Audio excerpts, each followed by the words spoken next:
विक्रम एक नया real estate agent था। नौकरी की शुरुआत में ही उसने तय किया था कि वह अपने काम में सबसे अच्छा बनेगा। वह पूरी मेहनत से काम करता, मगर अब तक उसे कोई बड़ा सौदा नहीं मिला था। उसकी मेहनत रंग ला रही थी और उसे उम्मीद थी कि वह जल्दी ही किसी अच्छे घर को बेच सकेगा। वह एक नवविवाहित जोड़े को घर दिखा रहा था। रमेश और निधि दोनों बहुत ही खुश थे। वे अपने नए जीवन की शुरुआत के लिए एक आदर्श घर की तलाश में थे। विक्रम ने उनसे कहा, आपको बिल्कुल घबराने की जरूरत नहीं है। मैं आपको वह घर दिलवाऊंगा जो आपके सपनों का होगा। लेकिन महीनों तक उन्होंने जितने भी घर देखे, वह किसी न किसी वजह से निधि को पसंद नहीं आए। कभी कमरे का आकार छोटा होता, कभी बगीचा छोटा, तो कभी रंग पसंद नहीं आता। निधि हर घर में कुछ न कुछ कमी निकाल देती थी। वह थोड़ी चिड़चिड़ी हो गई थी। विक्रम थककर बेजान सा महसूस कर रहा था, लेकिन उसकी पेशेवर ईमानदारी और जिम्मेदारी ने उसे हिम्मत दी। वह जानता था कि अगर वह ये घर न बेचा सका तो उसकी प्रतिष्ठा पर बुरा असर पड़ेगा। एक दिन विक्रम ने निधि और रमेश से कहा, एक आखिरी घर है जिसे मैं आपको दिखाना चाहता हूं। अगर इसे पसंद नहीं आया तो फिर हम घर की तलाश कुछ समय के लिए बंद कर देंगे। निधि और रमेश ने इस प्रस्ताव को स्वीकार किया और वे विक्रम के साथ उस घर को देखने के लिए तैयार हो गए। विक्रम उन्हें एक ऐसे इलाके में लेकर गया जहां बहुत पुराने और अजीब घर थे। यह इलाका थोड़ा डरा हुआ सा था और वहां की सड़कों पर पुरानी हवाओं की गूंज सुनाई देती थी। विक्रम ने पहले ही उन्हें बताया था कि यह घर थोड़ा अजीब है, लेकिन यह घर काफी सस्ता है और उसका इतिहास भी बहुत दिलचस्प है। निधि थोड़ा घबराई हुई थी, लेकिन रमेश ने उसका हाथ पकड़ते हुए कहा, चलो देखते हैं, शायद यह वही घर हो जिसे हम ढूंढ रहे थे।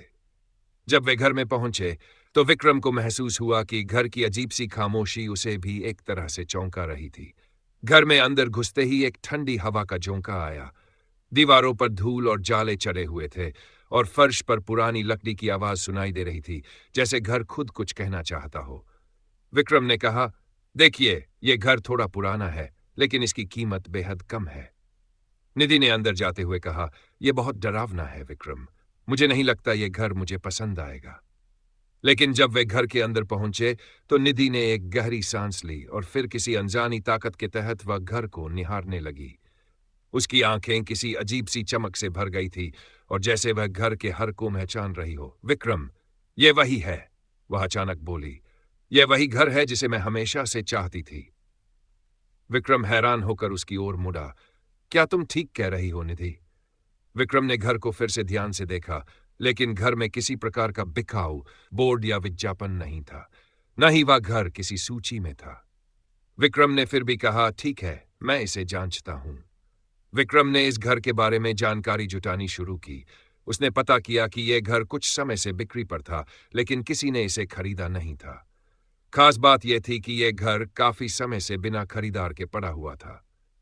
विक्रम ने और जानकारी ली और पता चला कि घर की सिर्फ एक ही मालिक थी, एक बुजुर्ग महिला, जो पिछले कई सालों से उस घर में अकेले रह रही थी। विक्रम ने पाया कि वह महिला इस घर को बार बार मार्केट से हटा देती थी, क्योंकि वह मानती थी कि यह घर कभी नहीं बिकेगा। विक्रम ने तय किया कि वह इस घर को और ज्यादा जानने के लिए वहां एक विजिट सेट करेगा। विक्रम ने जब वह घर फिर से दिखाया तो निधि जैसे पूरी तरह से उसमें समा गई थी। वह घर की हर एक चीज को पहचान रही थी। वह जैसे उस घर का हिस्सा बन गई थी। अलमारी, बगीचा, कमरे, सब कुछ निधि को बिल्कुल जाना पहचाना सा लग रहा था। विक्रम को यह देखकर हैरानी हो रही थी और वह सोचने लगा कि क्या यह घर सचमुच उनकी किस्मत का हिस्सा है। निधि ने कहा, यह वही है विक्रम, यही हमारा घर है, हम यहां रहना चाहते हैं। विक्रम ने कहा, अगर यह घर सच में तुम्हें पसंद है तो हम पेपर साइन कर सकते हैं।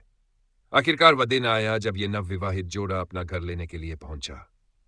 घर की पुरानी मालिक, वह बुजुर्ग महिला जो खुद भी घर के भावनात्मक कनेक्शन में बसी हुई थी, चाबी देने आई। विक्रम ने सोचा, यह तो बहुत सामान्य है। लेकिन जब वह जोड़ा घर की ओर बढ़ रहा था तो वह बुजुर्ग महिला अचानक सफेद पड़ गई। उसका चेहरा किसी ने देखा तो वह डर से बुरी तरह कांप रही थी। वह कुछ बोल नहीं पा रही थी और जैसे ही उसने चाबी दी, वह महिला तेजी से घर से बाहर भागी, मानो किसी भूतनी से डर कर वह भाग रही हो। विक्रम ने भागकर उस महिला को पकड़ने की कोशिश की और पूछा, क्या हुआ आंटी?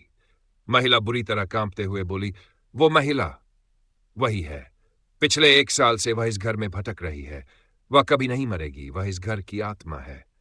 विक्रम को समझ में आ गया कि जो महिला वह जोड़ा समझ रहा था, वह दरअसल घर की आत्मा थी, जो पिछले 1 साल से उस घर में बसी हुई थी।